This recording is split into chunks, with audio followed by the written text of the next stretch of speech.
Introducing Greear Webb, the humble giant, a true juggernaut for justice and an unwavering warrior for what's right. In the pursuit of systematic change, Greear stands firm, challenging any obstacle in the way. With the profound belief that diversity is our strength, Greear advocates for collaboration as the key to success. Join us in celebrating a visionary committed to making a lasting impact on the journey towards a more just and inclusive world as he joins the Bro Code team as the new host of his own show, Blurred Lines, a new exciting TV show on the Bro Code TV Productions platform. Get ready.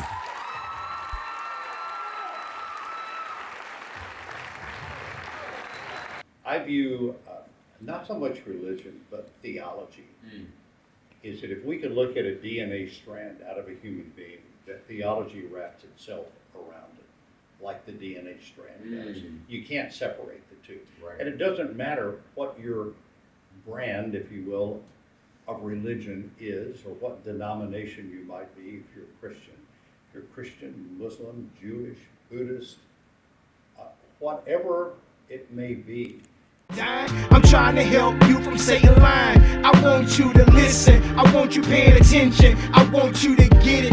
I want you to see it. I want you to achieve it. I want you to believe it. Put your trust in Jesus. You can trust in Jesus. The streets can be wicked, so much mischief. One can dive in, shucking and jiving. You know how many guys been killed, lost their life in. The enemy so trifling. Paint some pictures so you may like it. He's not your friend. What's going on, everybody? Welcome to Blurred Lines. I'm your host, Greear Webb.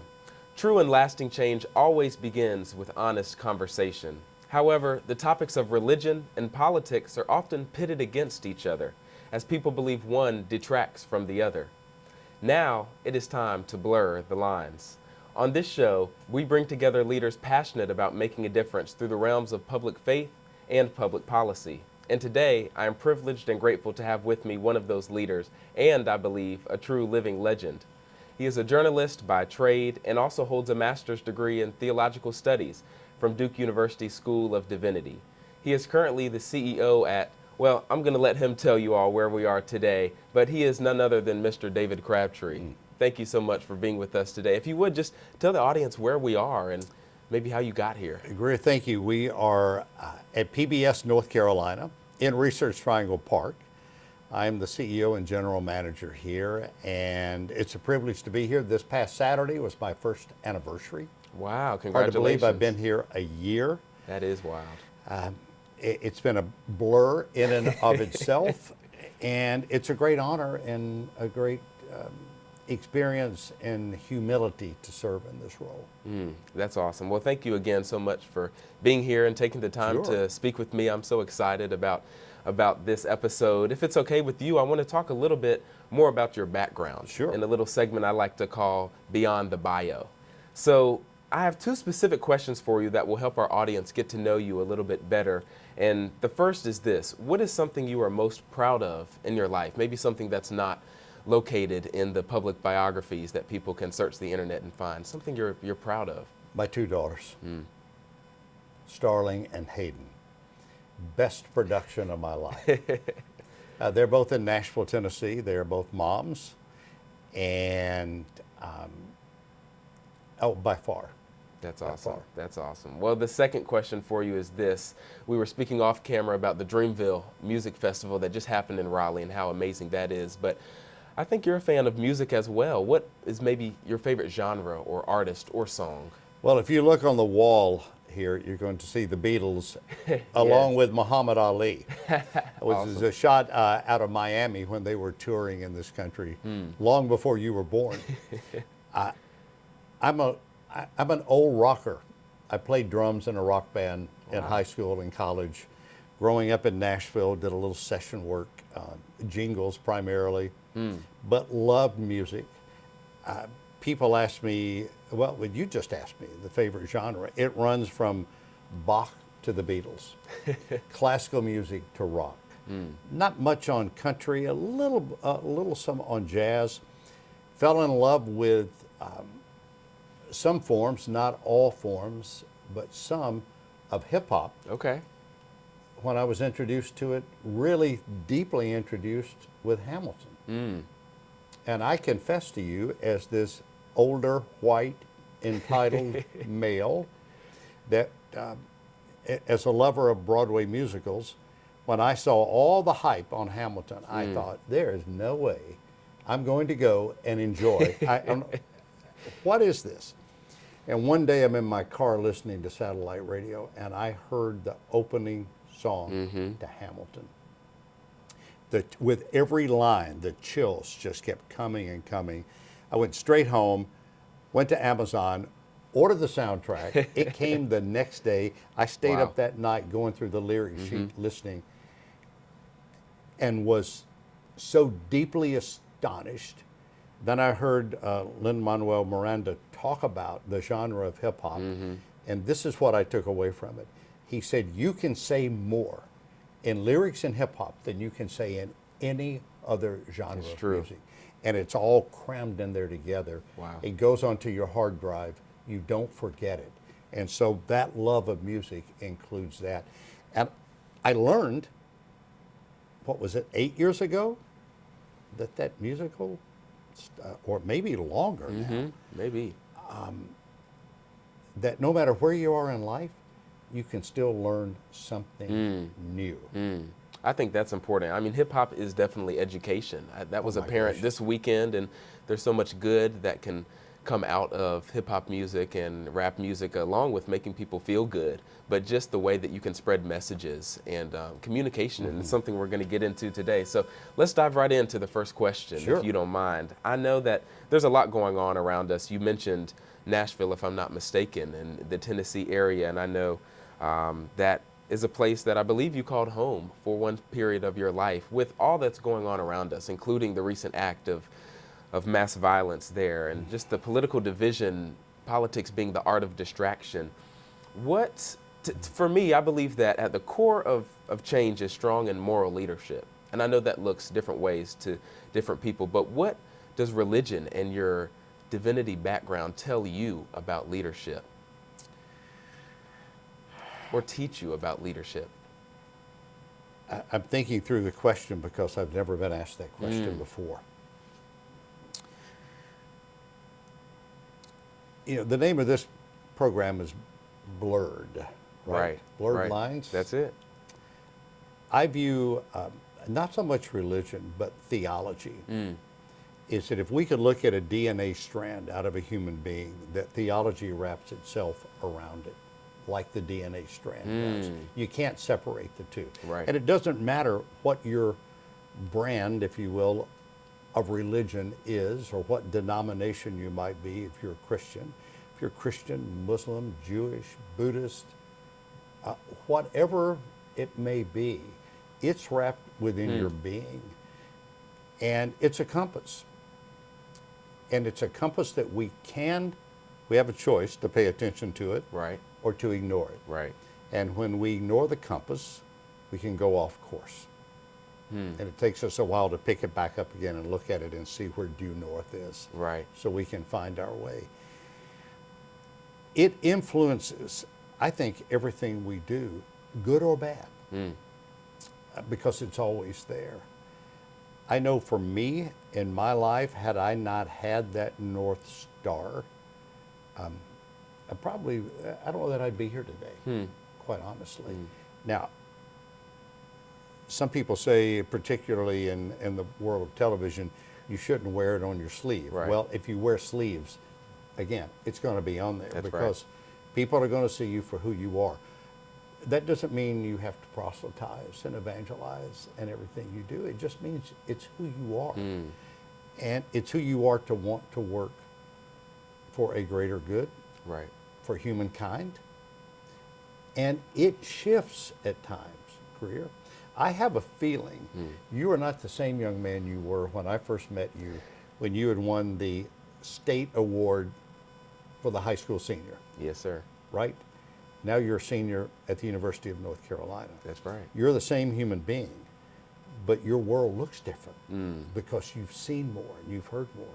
You haven't abandoned your heart or your core beliefs. Right.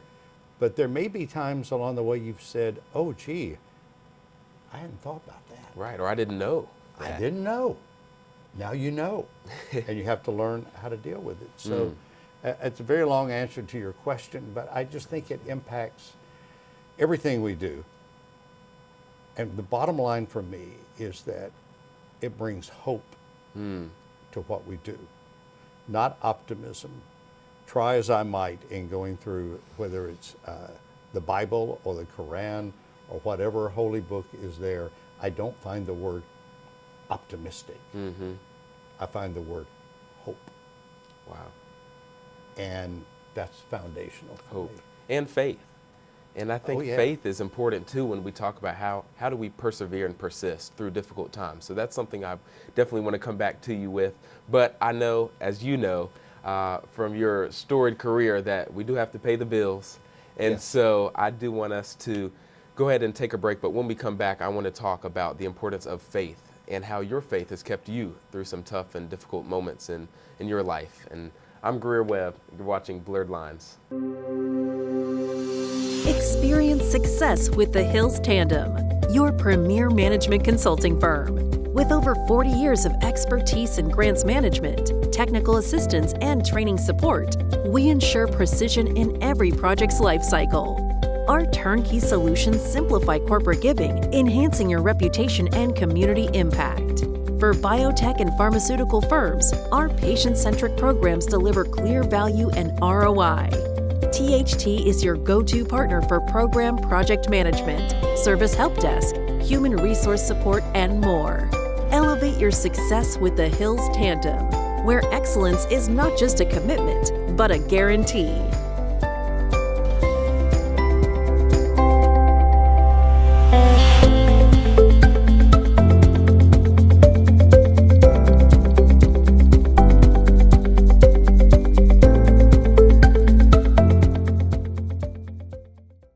Welcome back to Blurred Lines. I'm Greear Webb. We're having an awesome conversation here with Mr. David Crabtree, CEO and General Manager here at PBS North Carolina in Research Triangle Park, where we are right now.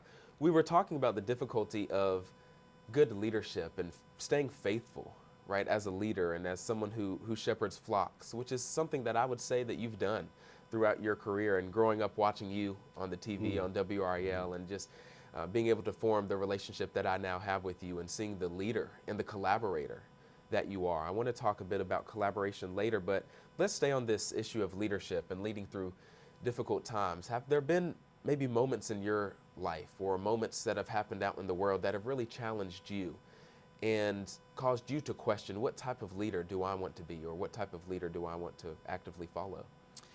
Yeah, there have been, Greear, and they happen more often than you might think. Just when you think you've got something figured out, just when you think you have yourself figured out, it's like God grabs you by the back of the nape of your neck and goes, hold on, or pushes you out and says, okay, you go out there and do that on your own. Get back to me, see how that works out. How that works out for you. I've had it in newsrooms. I've questioned sometimes, where is God in the newsroom? When we've had to cover just horrific acts of violence, abuse, terrorism, sometimes that are obvious and sometimes that are hidden. Right. I've had this when I've watched some of my own colleagues just seem to not be bothered by something and maybe have been judgmental where I had no right to be judgmental. I've had it in my own life personally when I've made missteps and thought, you know, what are you doing? You knew better than to do this. Yet, all along, God is so faithful to me that I just continue to walk, continue to take steps. You used the word shepherd earlier. In this role here, as I transition from in front of the camera to behind and full-time in management, I feel like, in fact, I know I am here as a shepherd and a mentor, if people are open to being mentored. And not everyone is, which is fine.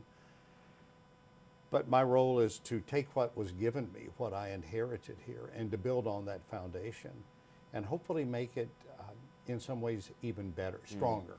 I say stronger instead of better. We have some incredibly gifted and talented people in this building. My role here is to shepherd the creative restlessness that's here, Wow. and to let people know that I do care about them. My number one mission of being general manager and CEO of this organization is the health and well-being of the people who work here. Everything else flows behind it. You could have the greatest Pulitzer Prize winning content every day. You could have the greatest advancements in technology every day, and the list goes on and on. If you don't have people and people taken care of, you have nothing. Right. And the people here in this first year I've been here have taught me so much about how little I know that you just embrace it every day. That's amazing. Somebody once told me, David, if you take care of your people, they'll take care of you. And if you take care of people, they'll take care of the work. And I think that's so poignant, especially in this day and age after we have made it through, many of us, some of us not, a global pandemic, and had conversations, tough conversations about productivity and health and well-being and mental health and wellness. But you mentioned people, and I want to drill down on that point for a moment, and maybe people serving as a way to make it through and persevere through difficult moments. What, in your experience, and again, specifically from your lens as someone who went and chose to study theology, the gospel is good news. And you talked about the newsroom sometimes feeling draining, and sometimes stories that maybe historically have to be talked about are not always uplifting, right? Often they're not, from what I watch. That's why they're called news. Exactly. How do you find and uplift and really work to tell those good news stories in a way that still invites people in and maintains a hold on an audience, but still do your job? Where do you see good news happening in our community? If you're open to it, it finds you. If you go looking for it, you can find the predictable examples of that, Right. but it's the stories that find you. I have a picture on my credential. It's the second one. Actually, those first two, going left to right. The first one's a little boy who I met a year ago in a camp for Ukrainian refugees in Warsaw. Try as we might, the photographer I worked with on that trip, Chad Flowers, can make anyone laugh. He could not make that child laugh, no matter what he did. Wow. Now, you might look at that and think, how is that good news? Well, it was good news that these people had some place to go. Someone who provided food and shelter and clothing, even if it was minimal and frightening at the time. There were people there who cared for them. Next to that picture is a woman named Judy. I met Judy in Fayetteville in the flooding during Hurricane Florence. She came up to me right before the 6 o'clock news began one night and said, "You want to talk to somebody who's lost their home?" And I said, "Sure." Well, Judy lived under the bridge with 5 other people, and the waters came up to where even the homeless had become homeless. Wow. She had a small Harris Teeter bag with her, and she explained to me what was in the bag, showed me. Greear, everything she owned was in that bag, her entire life, including a bar of soap and a towel. Wow. And I thought, oh my gosh, no matter what, the desire for dignity is within each human being, no matter where they are, how they got there. The good news from me meeting Judy was that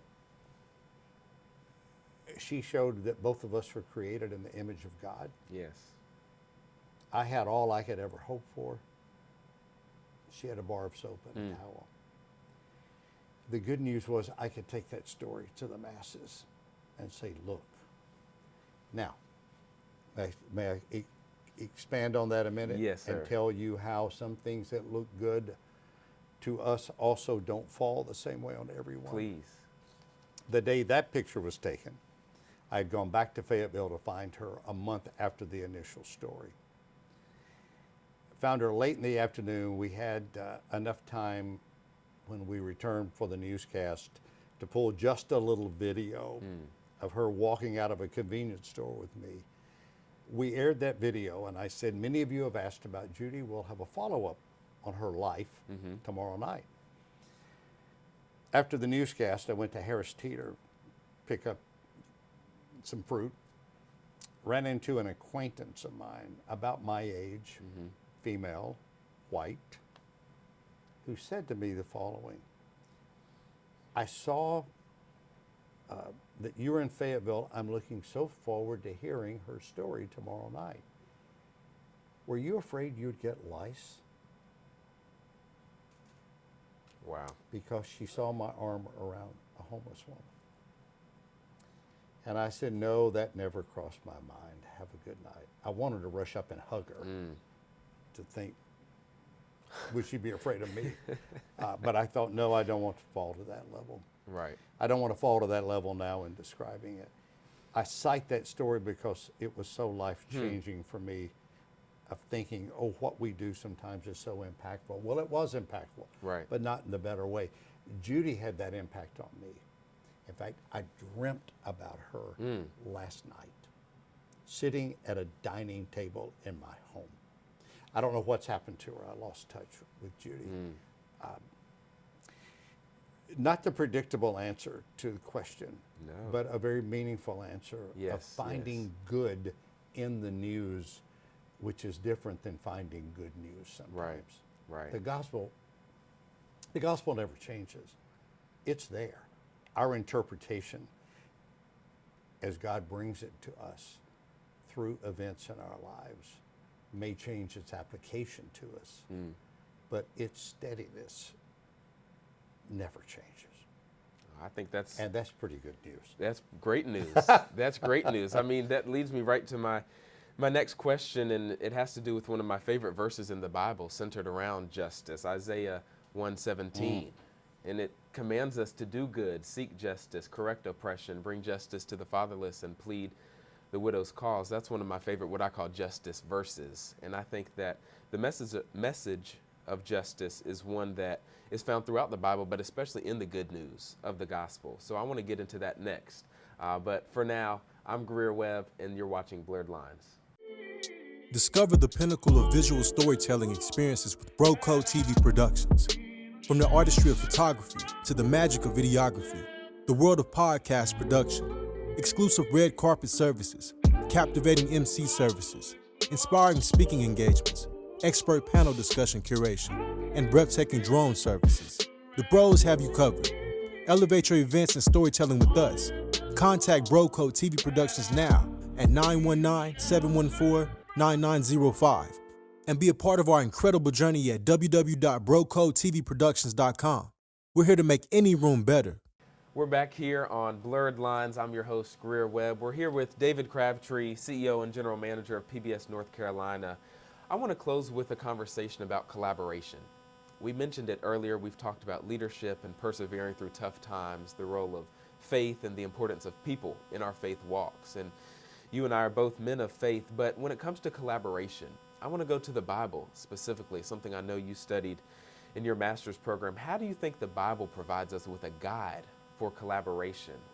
And maybe in your role, how do you reflect on your faith in understanding that there are examples for how to collaborate well, not to tear people down, but to work together? How do you see the Bible or maybe some Christian leaders as giving us a guide for how to do that?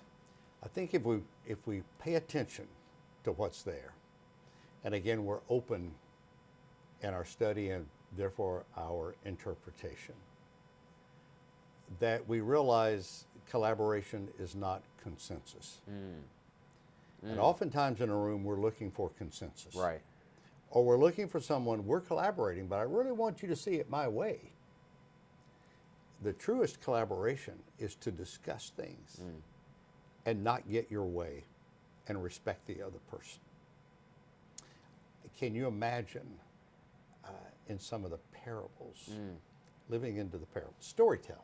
I mean, Right. Jesus was the greatest storyteller Amazing. of all time. Wait a minute, you're going to pay that person's making the same money, and they just showed up. They're not experienced. What about me? I've got all this experience. I've been here since 9 o'clock this morning. And this person shows up at 4:30. They're a rookie. They don't have experience to do this job. I had to remind someone recently, do you remember the first time someone gave you a chance to do that job? Let's collaborate about what this person brings to the table. Right. In addition to experience, when I was first looking for a job in TV, no experience, no job, no job, no experience.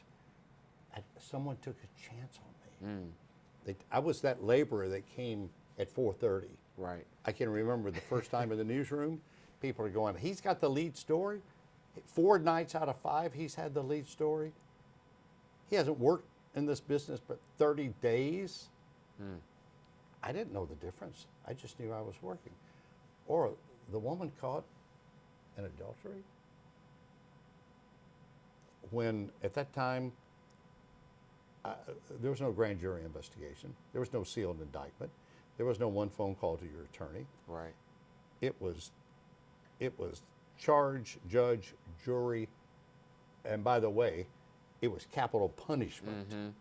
Being stoned to death. That's right. Capital punishment. All by men. And so those men were looking for consensus. Let's all join together. We're going to fight this. We're going to fight it. We're going to right this wrong. This woman has wronged our society, and we are choosing that we're going to fight it, and we're going to make it right. The arrogance at times that comes with thinking we've got justice figured out is like, hold on. Dr. Barber taught me that, and Dr. Franklin. Oh, hold on, young white man. Hold on, older white male. You may be wrong. You need to listen.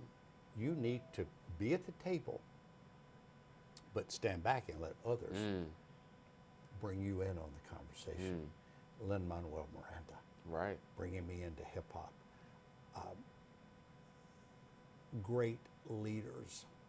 When John Hope Franklin squared my shoulders and said, do you realize you started the game of life light years ahead of everyone else by the simple fact you were born white and male. Don't ever forget that. Don't be ashamed of it. Right. Just remember, use it. Use it. That may not be the answer line you were looking for of collaboration, but it means it never ends. It's like discernment. It never ends. Once we think we've made up our mind, you're going to law school, that's great. You want to work in justice issues, civil rights issues, marvelous. But you may be touched by a form of civil rights you've never dreamt of. Right. Right. You never know.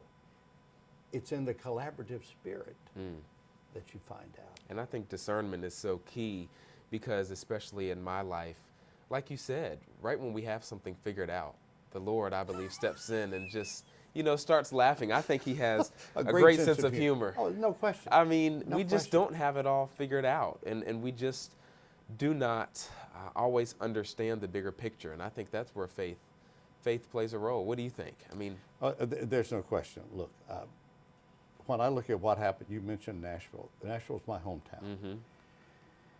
When I saw what happened there last week, anger, lack of comprehension, frustration with the way the shooter was portrayed. Look, our lack of dealing with behavioral health issues, right. which is to me at the root, yes, are there mean, are there evil people in the world? Of course there are.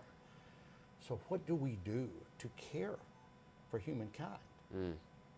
Jesus never walked away from any of these folks. In fact, he did what he could do to cast the demons out of them. Right. Well, it's up to us. We may not cast demons out in the biblical sense of the way we've been taught, But what if we have a conversation with someone? What if we find this person in real distress and we say, oh, there's a way, come with me, come with me. And now, can we do that? Will we do that every time? No, we will not. We will pass by. We will pass by people who are on the streets with their hands out. We will not stop every time. I've been with great clergy who passed by people. How did you do that? And I would get a sermon on helping and what have you. But when we know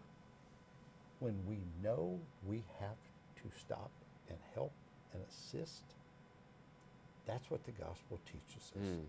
And woe be it to us if we don't try. That's right. We need some more Good Samaritans and uplifting Good Samaritan stories. A friend of mine wrote a poem one time, and I used to quote, I wrote an essay to myself with my anger last week over what happened in Nashville. But the phrase is, the enemy is bigger than the one who pulls the trigger. Wow. Also in that poem is, perfect love cast out all fear. Try living into that one. Wow. Perfect love cast out all fear. Speaking of words, we've come to the words from the wise segment, as I've come to call it. And I do think you are a very wise person. I want you to put on your divinity hat for a moment. And I know you've become quite good at this, but it can be difficult for people to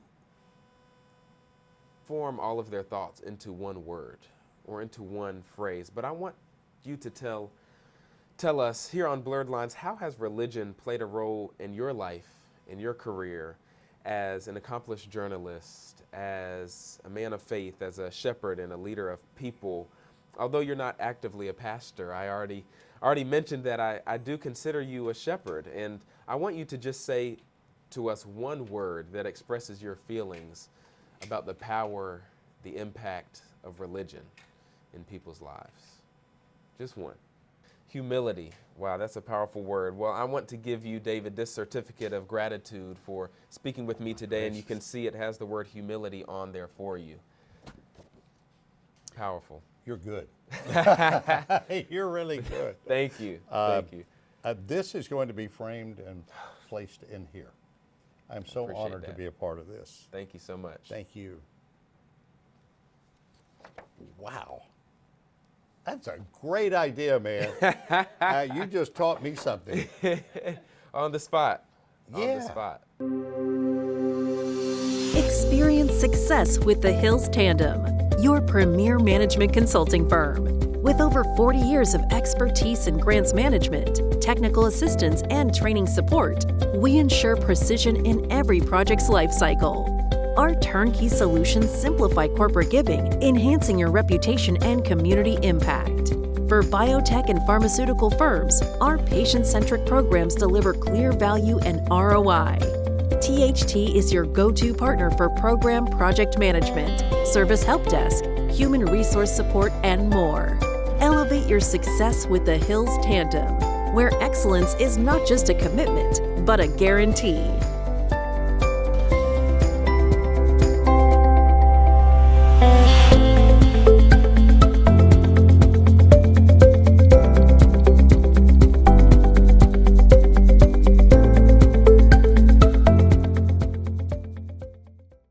Thought. Yeah. So here we go with our last segment. Again, thank you so much for speaking with me today. But as we head out, food for thought. Go ahead. Food for thought. We've had some appetizers. We've had our main course. We've even had some refills with our sponsorship messages.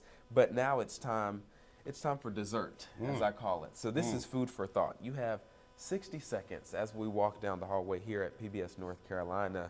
60 seconds to talk right to the camera, to talk right to our audience here on Blurred Lines about anything you'd like to say about religion and politics. Again, those two topics that we're blurring together. It's all you. So interesting, because so many times people say those are the very two topics never discussed with people. And here we are having the opportunity to do it. They are both about service, absolutely about service, whether it's theological or political. it's to serve others. People go into public service, political life, to make lives better for people, to make lives more fair, more just, whether it's evening a playing field or just making others aware that there are needs that only government can meet. Theology allows us to serve humankind and to serve through all eternity. That's awesome. Thank you so much. You're my friend. Love you, brother.